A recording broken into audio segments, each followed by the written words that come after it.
করে সূরা এই ইনশিকাক তিলাওয়াত করতে। এরপরে তার শারীরিক অবস্থা খেয়াল করেন, খাবার দাবার ঠিক রাখেন। এরপরে যখন তার ব্যথা উঠবে সূরা ইয়াসিন পড়ে পানির মধ্যে ফু দেন। আপনি নিজেই পড়েন, হুজুরের কাছে যাওয়া লাগবে না, শিখাই দিয়ে গেলাম আমল।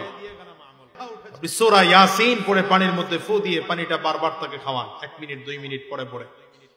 যদি সন্তান হওয়ার ব্যথা হয় তাহলে তার ব্যথা আরো বাড়তে থাকবে, আর যদি এটা সন্তান হওয়ার ব্যথা না হয় তাহলে ব্যথা কমে যাবে ইনশাআল্লাহ। যদি দেখেন ব্যথা বাড়তেছে, এবার সূরা ফাতিহা পড়বেন 7 বার, দুরূদ ইব্রাহিম পড়বেন 7 বার,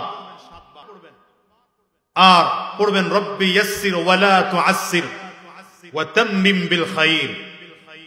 এই দোয়াটা পড়বেন 11 বার, পড়ে পানির মধ্যে ফু দিবেন, খাওয়ায় দিবেন। ইনশাআল্লাহ আশা করা যায় আল্লাহ তাআলা আপনার সন্তানকে নরমাল ডেলিভারি করবেন, সিজার করতে হবে না ইনশাআল্লাহ।